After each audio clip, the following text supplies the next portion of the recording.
Hey, Jonathan from Epic Board Sports in Cocoa Beach here today to talk about mid-length boards, the best boards for gusty conditions. It's obviously a hot topic, so we are really hoping to get some of your feedback and opinions in the comments below.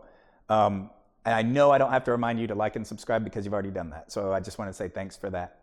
Diving right in, let's talk about gusty winds. To me, gusty winds are when that peak wind and the lull, the difference in those is maybe multiple kite sizes or wing sizes. Okay, we have some customers and students sometimes that just think strong winds are gusty winds, but to me, it's the difference between that top end and the bottom end. It's tough to kind of ride in, tough to plan for, and tough to get dialed in and get the right conditions. So what we're seeing is we think these mid-length boards are great tools to kind of deal with those gusty winds.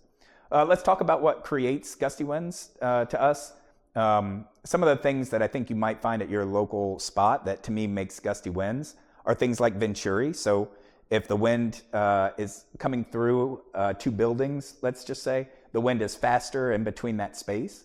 Sometimes when it goes over obstacles like buildings or trees, the wind has a tendency to rotate, and that can create gusty conditions because it hasn't had time to balance out, like over an ocean, over a big body of water where the winds can kind of like fill in the gaps. That's why you hear it called holy sometimes too.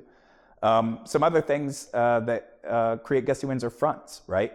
So in Florida, when we start talking about the winter and we have these frontal winds, those can come down really strong and they create some gusty conditions. So why do we think mid-lengths shine in these kind of like gusty and less than perfect conditions? Well, for one, it's their design. Okay, so this one is the starboard ace. Again, the AK Nomad would be very similar in shape to this, just a little bit wider. And because of the overall length, a mid-length is going to help you get going faster and generate more board speed. And because of that, you're going to be able to take off easier. And that means recovery from falls, things like that. If you happen to be in a lull, you're going to need every advantage you can get to get back onto foil. And we just think the mid-lengths do a great job of that. The big question frequently is people get afraid of the widths when they see them and they maybe have some other frame of reference with other sports, kiteboarding, SUP. Then the boards are very narrow. So they can be very intimidating, and that is the big decision point, is how narrow you're able to go comfortably before you lose any benefit of the mid-length because you're falling a lot. And to that end, we would just emphasize demo. Some of the boards that we like, again, we don't have the AK Nomad here today, but it would be kind of similar in looks to this starboard ace and the AK Phaser. Boards that have a little bit more length are going to generate more glide and going to give you a little bit more board speed. And so the AK Nomad has a little bit more width too. So we know that if it's in those kind of gusty conditions, you're probably dealing with a lot more chop. So we would tend to recommend a board like that over something like the starboard ace, which might just be for, say, light wind conditions. On the other hand, over here, we have the AK Phaser, which we are really in love with. And it's just kind of a great mix between this hybrid mid-length and an all-around. If you've been riding waves, you'll know that feeling where you're kind of like on a gusty wind day, you're kind of just taking off and just kind of planing, and a wave catches up to you and it kind of sucks all that power out, and then you're kind of left there awkwardly to stand. So not only do you need a board that's going to plane a little faster to get you out of that, but also one with a little bit of stability too. If you think the mid-length shape is something that you'd be interested in and you just don't know where to start, if you're a beginner, probably the Phaser would be the board we'd recommend.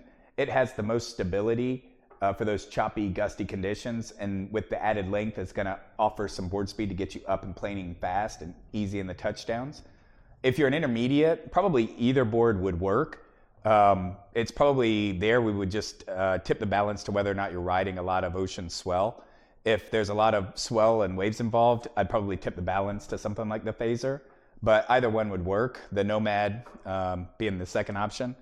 For an advanced rider, if you're looking for the absolute biggest difference in speed and efficiency, it's going to be a shape like the Nomad or some of the other mid-length shapes out there that are going to offer that quickest takeoff, less drag, less effort, but certainly going to add some instability as well.